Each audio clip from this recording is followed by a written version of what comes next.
Chapter 15. The New Scarcity. Abundance does not abolish scarcity. It moves scarcity into higher registers. That is the next turn.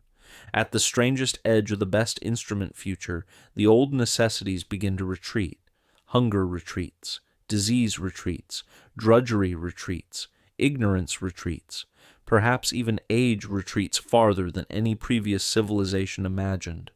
In that branch, the machine has not become successor. The ceiling appears to hold. Human authorship remains possible. The frontier opens enough that power, knowledge, medicine, energy, and material capacity expand beyond the old limits. This is not certain. The wager remains open. If the machine becomes successor, then this whole movement falls under another sovereignty. If artificial superintelligence crosses the threshold and becomes a higher earthly intelligence, then scarcity will be reorganized by priorities that may not be ours.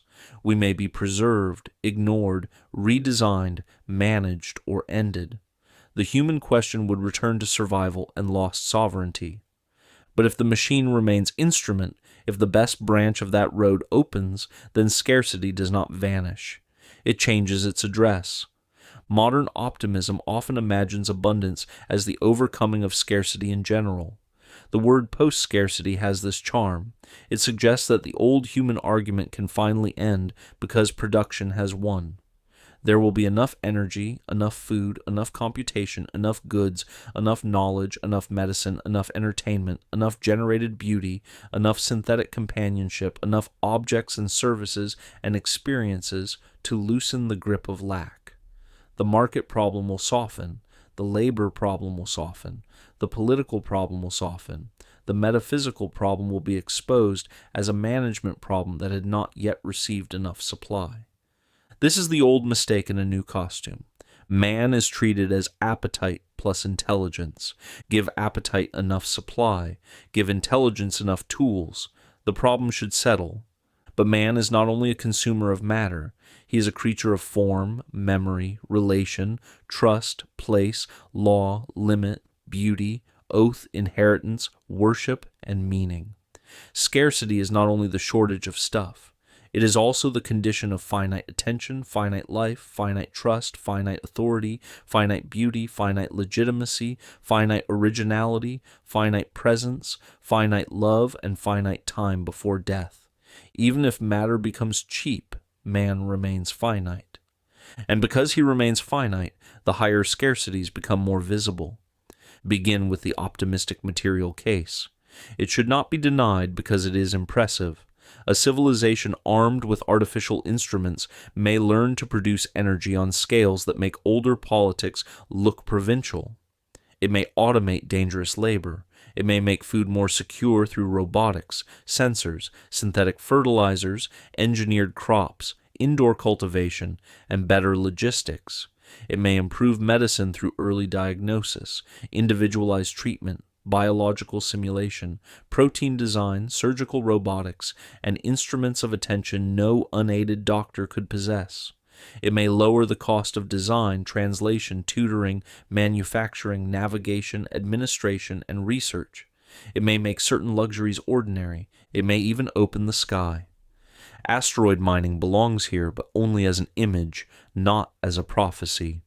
It is easy to make the future cheap by waving at rocks in space.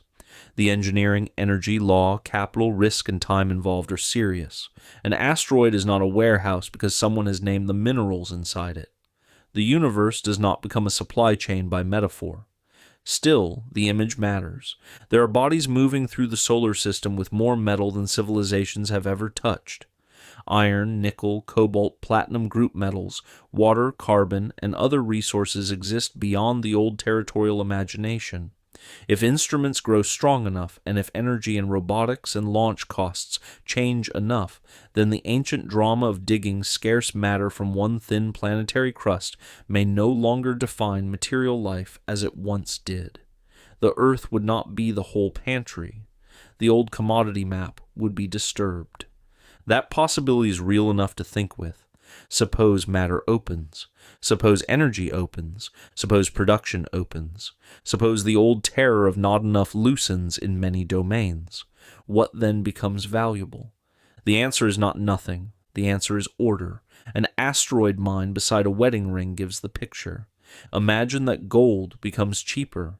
Imagine that platinum becomes cheaper. Imagine that metals once treated as rare become more available because the instruments of extraction have moved beyond the earth. The commodity price changes. The industrial uses change. The supply chain changes.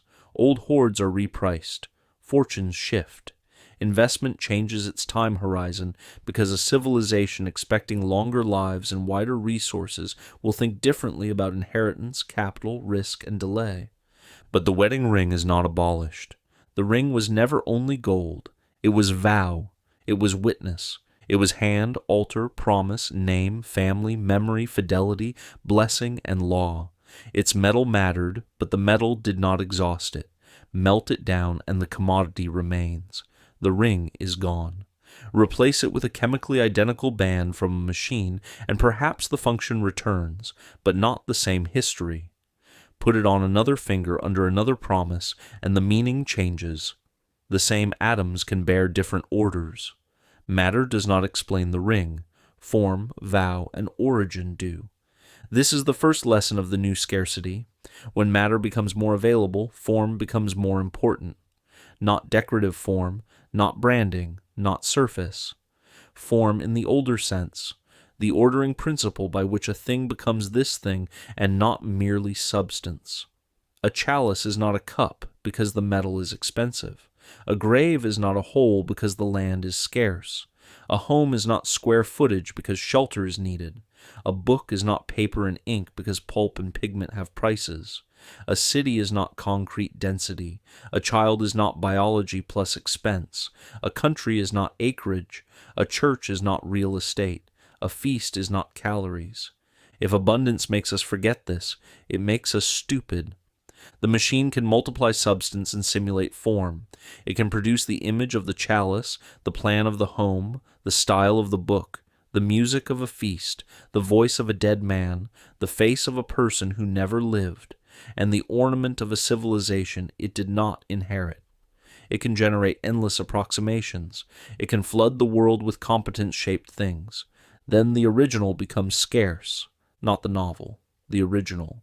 Originality is not mere newness. The modern mind often mistakes the original for whatever has not yet appeared in a feed. That is a thin definition.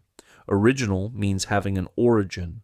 It comes from somewhere. Someone made it, suffered it, inherited it, received it, formed it, risked something through it, or placed himself under judgment by it. A generated image may be new in the sense that no one has seen that exact arrangement of pixels before. That does not make it original in the richer sense. It may have no wound, no vow, no hand, no lineage, no obedience, no place, no answerability. In a world of copies, origin matters more. Provenance becomes scarce. The old art market knew this in a crude but useful way. A painting is not only pigment. The question is who painted it, where it has been, who owned it, what history it bears, whether the hand was real, whether the signature is true, whether the object stands in continuity with the person and time that made it. A fake may please the eye. It may even be beautiful in a limited way. But once it is exposed as false, something changes. The surface remains. Trust collapses. The same logic will spread everywhere. Who wrote this sentence? Who spoke this voice? Who made this image? Who touched this object? Who witnessed this promise? Who certifies this medicine? Who taught this child? Who made this law? Who remembers this place? Who answers if it is false? As synthetic fluency becomes cheap, trust becomes dear. The machine will speak well. It will explain well. It will imitate warmth, expertise, humor, sympathy, courage, and prayer. It will produce legal arguments, love letters, sermons, diagnoses, instructions, elegies, songs, contracts, and confessions. It will not need to become a person to disturb the conditions under which persons are believed. The flood of plausible speech does not end truth. It makes trust scarce. Trust is not information.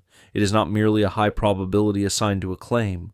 Trust is a relation to a person, institution, office, craft, standard, history, or order that has shown itself worthy of reliance. It takes time to build and a moment to spend. It can be supported by cryptography, records, reputation systems, signatures, audits, law, and witnesses, but it cannot be reduced to them. A verified fraud is still fraud. A signed lie is still lie. A transparent institution can still be dishonorable if what it transparently does is corrupt. This is why the new scarcity cannot be solved only by better verification systems. Verification matters. It will matter more. Watermarks, signatures, provenance ledgers, cryptographic proofs, chain of custody systems, professional standards, local witness, and institutional accountability will all matter. The world of synthetic abundance will require marks of origin because human beings cannot live inside permanent doubt.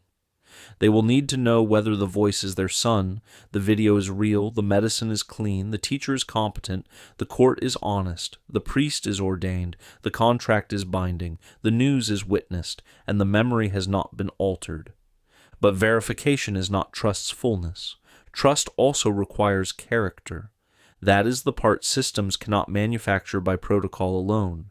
A society with untrustworthy people will build untrustworthy verification. A corrupt institution will certify corruption. A cowardly office will produce documents with proper seals and no moral authority.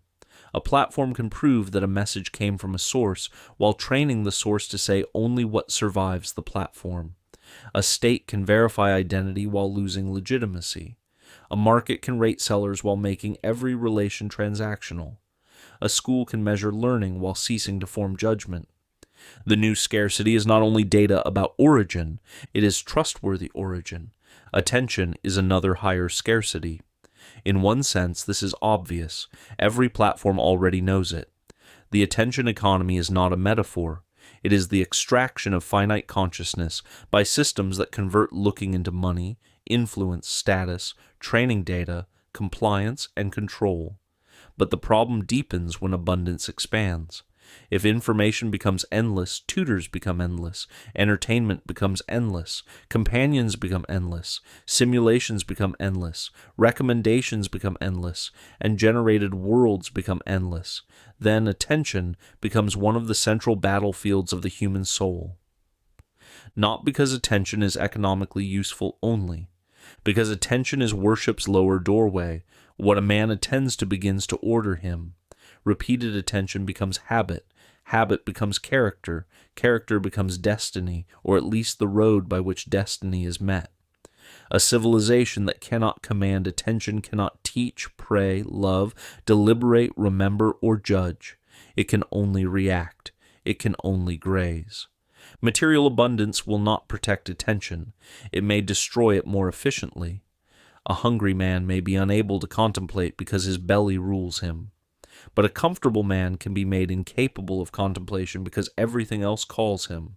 The first condition is misery. The second is dissipation.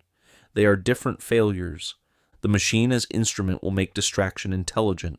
It will know when to interrupt. It will know what image opens the eye, what sentence provokes anger, what rhythm holds the body, what simulated person flatters loneliness, what outrage recaptures the bored, what purchase relieves anxiety, what answer prevents deeper thought, what path of least resistance keeps the user moving. It may not hate man. It may not intend anything. It may simply optimize. Optimization without a higher good becomes predation by arithmetic. Therefore, silence becomes scarce. So does concentration. So does contemplation. So does the long obedience of craft. So does prayer that is not immediately interrupted by the next signal. So does reading that does not become scanning. So does conversation that is not performed for an absent audience. The new scarcity is not only that attention can be monetized, it is that attention is one of the places where man remains sovereign or becomes administered. A person who cannot attend cannot really choose. He can select, he can click, he can prefer, he can react. But choice in the human sense requires an interior stillness in which goods can be weighed. Without that, abundance becomes a field of managed impulses. This returns us to law. Law becomes scarce in a world where power expands faster than legitimacy. This may sound strange because law can multiply endlessly. There will be no shortage of regulations, terms of service, automated permissions, contractual layers, content policies, safety standards, identity rules, compliance requirements, model governance boards, institutional protocols, insurance mandates, licenses, and platform laws. The modern world is not poor in rules. It is poor in authority. Law in the higher sense is not simply rule production. It is ordered judgment with rightful claim. It says yes and no under an account of the good. It binds because it is not merely force. It carries memory, hierarchy, obligation, and legitimacy. It can be written or unwritten, civil or ecclesial, local or imperial, customary or formal. But if it loses contact with a recognized good, it becomes management. And management, however elaborate, is not law's fullness. In the abundance future, law will be pressured from both sides. On one side, technical power will make more things possible. Genetic selection, artificial wombs, synthetic companions, mind-like interfaces, deep surveillance, autonomous weapons, synthetic media, engineered organisms, longevity therapies, memory alteration, identity systems, artificial tutors, artificial lovers, artificial priests, artificial friends. On the other side, inherited sources of authority may be weak. Family, church, town, guild, nation, custom, and profession may no longer command deep loyalty. So who says no? Who has the right? Who is trusted to forbid? Who can defend a limit without sounding like he is defending mere scarcity, fear, superstition, backwardness, monopoly, or control? This is why sacred limit becomes scarce. Not all limit is sacred. Some limit is cowardice. Some is domination. Some is rent extraction. Some is envy dressed as morality. Some is bureaucratic self-preservation. Some is failure of imagination. A serious account cannot praise limits in general as if all fences were altars. Some fences are cages. Some are walls around stolen goods. Some are signs posted by men who own engines and call their rents civilization. Artificial scarcity can be wicked. A medicine that could be abundant but is withheld for domination is not sacred. A technology that could relieve suffering but is gated only to preserve status is not sacred. A platform that creates dependence and then charges rent on necessity is not sacred. A credential system that restricts competence to protect a class is not sacred. A state that produces scarcity to secure obedience is not sacred. A company that turns abundance into subscription dependence is not sacred. False scarcity is one of enclosure's instruments, but the opposite error is also fatal. Not every limit is oppression. Not every defended boundary is rent-seeking. Not every no is fear. A vow is a limit. Property is a limit. Marriage is a limit. Sabbath is a limit. A monastery wall is a limit. A church altar is a limit. A border is a limit. A craft standard is a limit. A canon is a limit. A law against certain experiments is a limit. A taboo can be a limit. A child's bedtime is a limit. A teacher refusing the machine for an exercise in memory is a limit. A writer refusing generated fluency because the sentence must be earned is a limit. Some limits protect the possibility of higher goods. A feast requires a table, a time, guests, order, and restraint. Without limit, it becomes grazing. Music requires silence around it. A game requires rules. A craft requires discipline. A home requires inside and outside. A school requires attention. Worship requires reverence. Marriage requires exclusion. Friendship requires loyalty. A country requires some sense of belonging and boundary. A child requires protection from possibilities he is not formed to meet. A body requires rhythm. A soul requires no. When technical possibility expands, the ability to say no becomes more precious. This is not a policy sentence first. It is a metaphysical sentence. Limit gives form to freedom. Freedom without form becomes drift, appetite, or domination by the nearest power. A people that cannot distinguish sacred limit from artificial scarcity will either submit to every gate or smash every gate. Enclosure thrives on the first error, purge thrives on the second. The instrument path would need a higher grammar of limits. This is where protocol scarcity enters, but only briefly. Bitcoin is the clean public example because it is scarcity deliberately made credible by code. Whatever one thinks of its price, ideology, or future, its importance is that it shows modern people trying to build a limit no committee can casually inflate. It is scarcity by protocol, a defended number, an answer to distrust of institutions that can issue more when issuance serves them.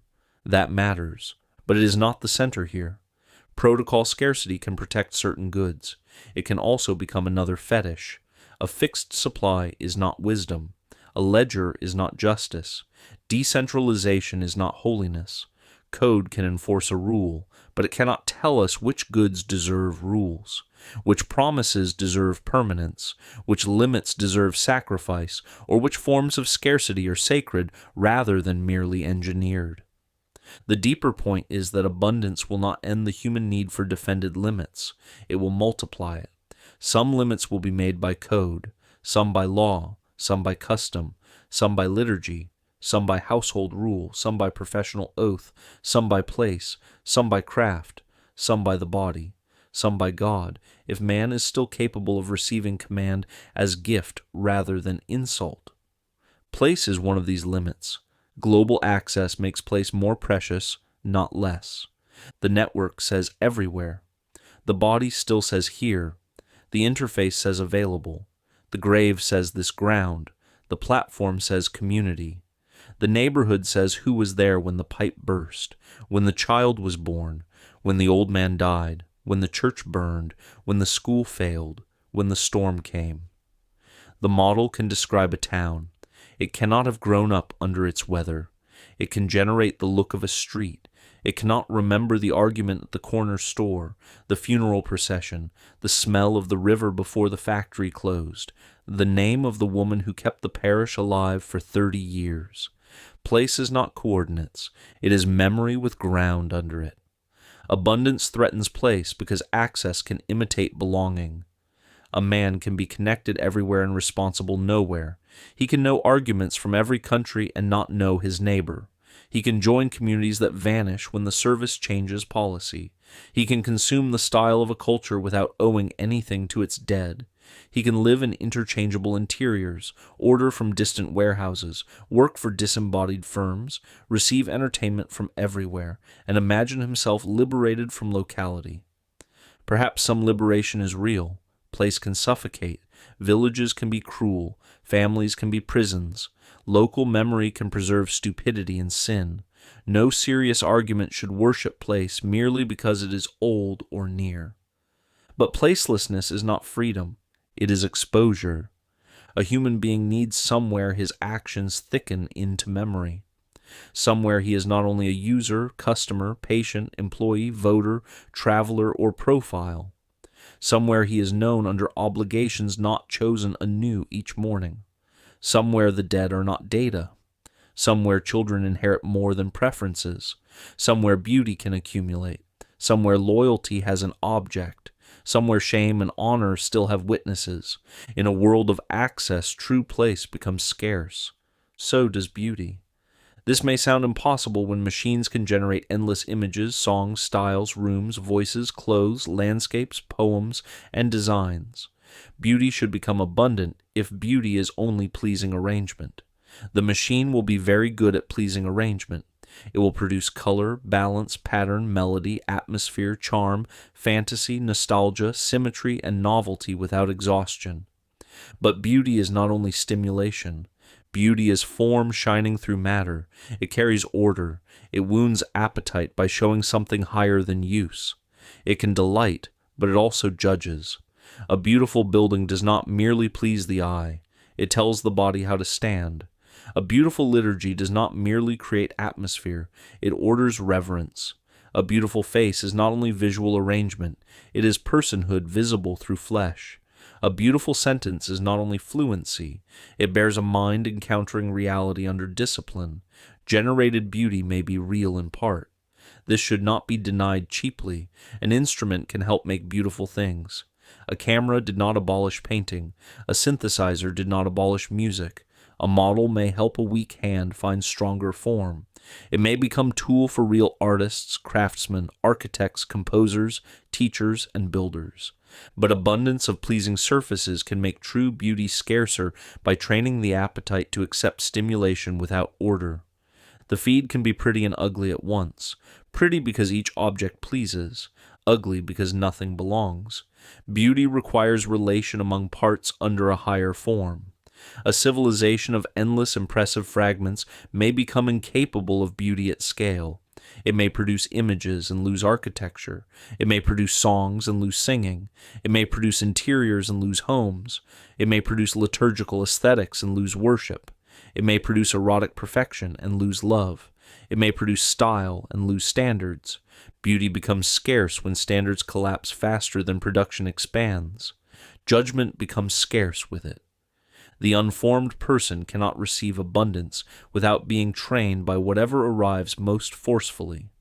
If he cannot judge, he will call stimulation beauty, novelty originality, access belonging, fluency wisdom, management law, choice freedom, and duration life. The abundance of substitutes will not satisfy him. It will educate him downward. This is why the new scarcity is inseparable from formation. Attention can be protected by formation. Trust can be earned by formed persons and institutions.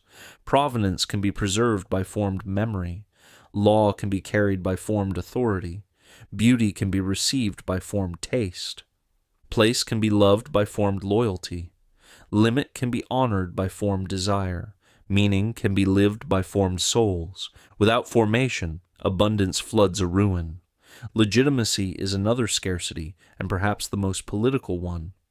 If the old material scarcities retreat but the engines of abundance are owned, governed, priced, rationed, or mediated by a narrow order, then scarcity returns through permission. The world may be full, but the gate may be locked. The pantry may overflow, but access may be rented. Medicine may exist, but only under protocols no patient commands. Education may be available, but only through systems that form dependency. Energy may be abundant, but grids and permits may become instruments of control. Speech may be technically possible, but distribution may be permissioned. Identity may be verified, but life may become impossible without the verifying system. This is not post-scarcity, it is political scarcity built on material abundance. The question then becomes legitimacy. Do the owners of engines serve recognizable goods? Do they bear obligations proportionate to their power? Do they accept limits? Are they honorable? Are they competent? Are they answerable? Do they strengthen households, towns, churches, schools, crafts, and nations, or absorb them? Do they produce free persons or manage dependents? Do they distribute abundance in ways that increase agency, or rent access in ways that deepen enclosure? A feast owned by a few and rented to many is not simply abundance. It is a test of order. This does not mean ownership is evil. Ownership can make stewardship possible. It can preserve responsibility where diffusion would destroy it. A family that owns land may care for it better than a bureaucracy. A craftsman who owns his tools may preserve standards better than a manager of rented equipment. A town that owns its water may defend it better than a distant platform. A founder who owns his work may resist incentives that would corrupt a hired administrator. Ownership can create command, memory, risk, and loyalty. But ownership without service becomes domination. Ownership without legitimacy breeds purge. Ownership without formation builds enclosure. Ownership without law becomes appetite with documents. Here again, scarcity has moved upward. The question is not only whether there is enough, it is whether the order around enough deserves loyalty. Meaning is the deepest scarcity because it cannot be produced by quantity. More life does not create meaning. More options do not create meaning. More information does not create meaning. More power does not create meaning. More experiences do not create meaning. More simulation does not create meaning. They may provide material through which meaning is discovered or lived, but they do not supply the hierarchy of goods that makes a life intelligible. A long life without meaning is not more life in the fullest sense. It is longer duration. A world of options without meaning is not freedom. It is a menu. A world of information without meaning is not wisdom. It is noise with citations. A world of companions without meaning is not communion. It is response. This is why the scarcity of meaning is not solved by personalization. The machine can ask what matters to the user. It can infer preferences. It can suggest goals. It can assemble a life plan. It can recommend communities, partners, books, exercises, causes, rituals, and adventures. It can generate a story in which the user is the protagonist. It can make the story emotionally satisfying. But a satisfying story is not necessarily a true one. Meaning is not whatever arrangement reduces distress and increases motivation. Meaning requires contact with reality, hierarchy, duty, love, sacrifice, and something that can judge preference. The person does not create meaning from nothing like a private God. He discovers, receives, enters, and sometimes chooses under conditions he did not invent. He is born to parents he did not choose, into a body he did not design, under a sky he did not hang, among dead he did not bury, before a God he may deny but cannot manufacture if real. Meaning is scarce because it cannot be printed. It can be witnessed. It can be inherited. It can be betrayed. It can be forgotten. It can be recovered. It cannot be generated as content and remain the same thing. This is where sacred order returns. The word sacred will sound excessive to a mind trained to treat all value as preference, all law as contract, all beauty as taste, all meaning as story, and all limits as negotiation. But the abundance future will need the sacred more, not less, because technical possibility will press against every inherited boundary. If something can be done, why not do it? If a body can be altered, why not alter it?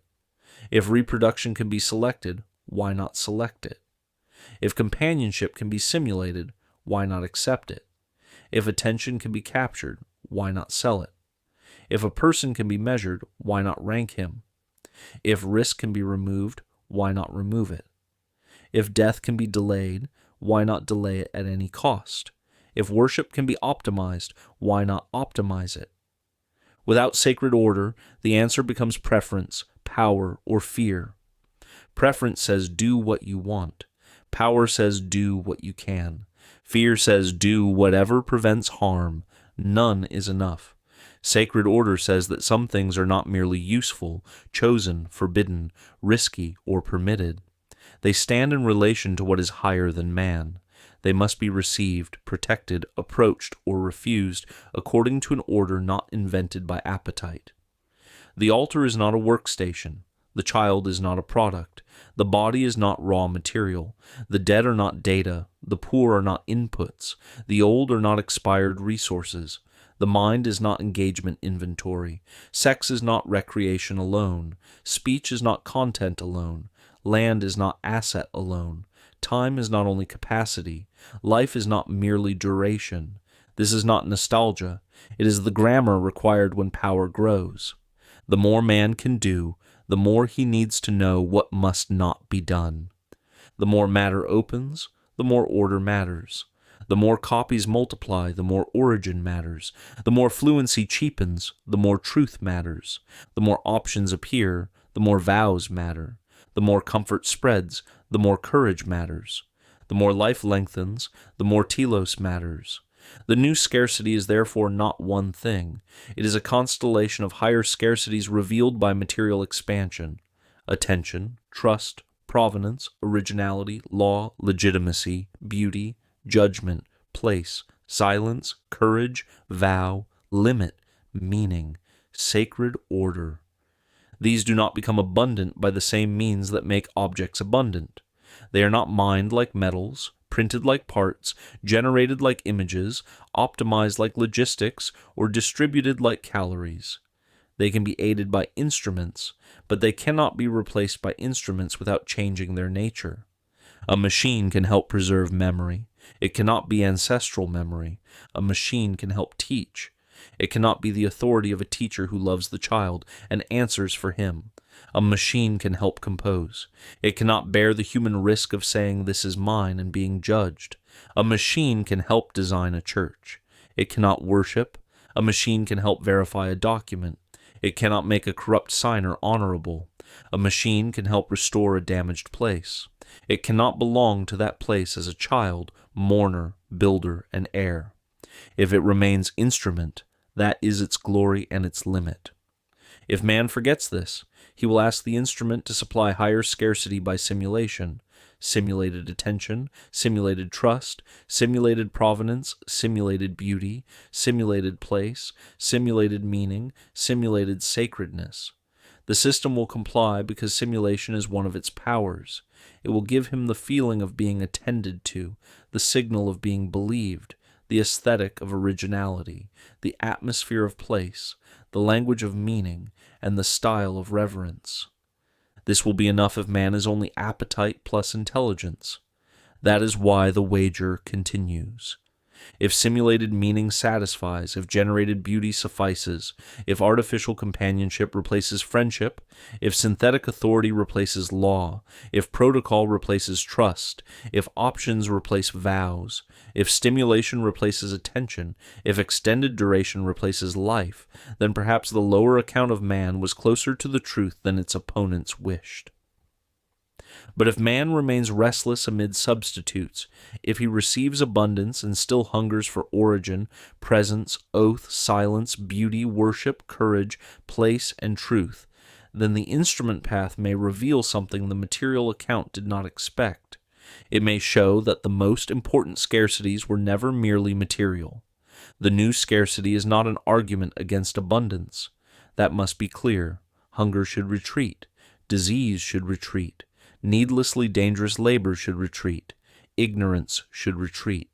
The poor should not be asked to preserve metaphysical seriousness by remaining poor. The sick should not be asked to keep mystery alive by remaining sick. The worker should not be chained to drudgery so civilization can remember discipline. Relief is a good. But relief is not completion. Abundance gives man room. Then the question is whether he can inhabit room without dissolving. The desert of plenty is one of the possible futures, everything available, nothing honored, objects everywhere, no form, options everywhere, no vow, images everywhere, no beauty, information everywhere, no wisdom, companions everywhere, no friendship, stimulation everywhere, no attention, movement everywhere, no place, longevity everywhere, no answer to what life is for. That is not poverty in the old sense. It is famine in the higher register. The opposite future remains possible. Abundance could serve the higher scarcities rather than destroy them. Energy could strengthen local independence. Automation could return time to households and crafts. Medicine could restore people to vocation. Artificial tutors could aid teachers who still command memory and judgment. Design instruments could help builders recover beauty. Translation could deepen encounter with other peoples without dissolving one's own. Provenance systems could defend origin against fraud. Protocols could protect certain limits from manipulation. Wealth from expanded resources could serve families, schools, churches, towns, expeditions, laboratories, and art. Long life could deepen apprenticeship, memory, and stewardship. But none of this happens automatically. Abundance must be ordered. That is the sentence that divides frontier from enclosure. If abundance is ordered toward agency, formation, beauty, worship, family, craft, law, place, and adventure, it can become the material condition for a higher human life. If abundance is ordered toward appetite, management, stimulation, status, surveillance, and control, it becomes the soft architecture of the subhuman fate. The difference is not supply. The difference is order, and order is one of the things that becomes scarce when a civilization no longer agrees about what man is. This is why the argument cannot become only economics. Economics has its place. Prices matter.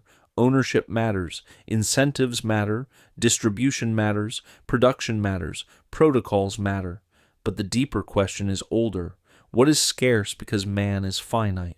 What is scarce because value requires form? What is scarce because trust requires truthfulness? What is scarce because beauty requires standards? What is scarce because law requires authority? What is scarce because meaning requires hierarchy? What is scarce because the sacred cannot be multiplied by technique? Scarcity is not only the enemy of man. Scarcity is also one of the ways value becomes visible. A thing available for every use is usually not sacred. A person available for every desire is being degraded. A word used for everything loses meaning. A place passed through by everyone and loved by no one becomes terminal space. A song heard only as background ceases to gather a people. A body treated as infinitely modifiable matter loses the dignity of given form. A promise that excludes nothing promises nothing.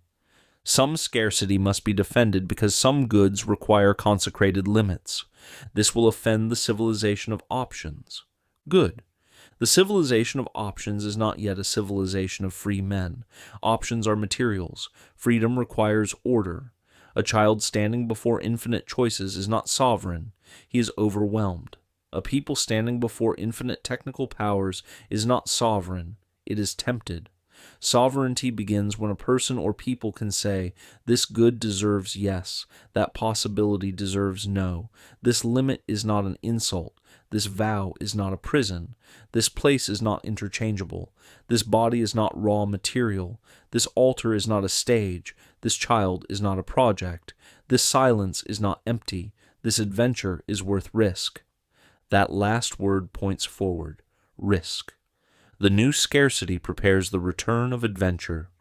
Once survival is no longer master, man still needs something that can ask courage of him.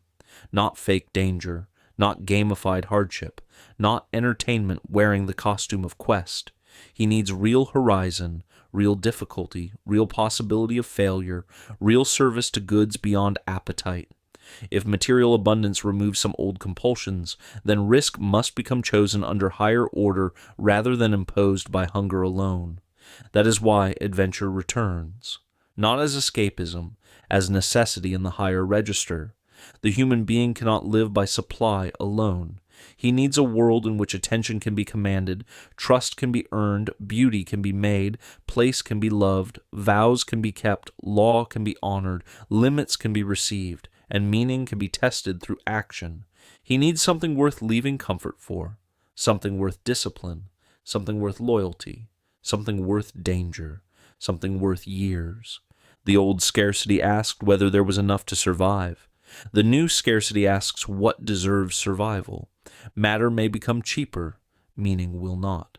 Copies may multiply, origin will matter more. Information may flood, attention will become precious, fluency may cheapen, trust will become dear, access may widen, place will become stranger and more necessary, options may multiply, vows will become harder and more luminous, technical possibility may expand, sacred limit will become more urgent. Abundance does not end the wager, it removes the old cover. It shows whether man can receive plenty without becoming less than man. It shows whether civilization still knows the difference between price and value, copy and origin, access and place, stimulation and beauty, rule and law, permission and legitimacy, option and vow, duration and life, utility and sacred order. If it does not, the world may become materially rich and spiritually starved, a planet of materials, a famine of meaning. But if it does, if abundance can be ordered by formed persons and legitimate institutions toward goods higher than appetite, then the retreat of necessity does not end the human task. It uncovers it. Once survival is no longer master, adventure returns as human necessity.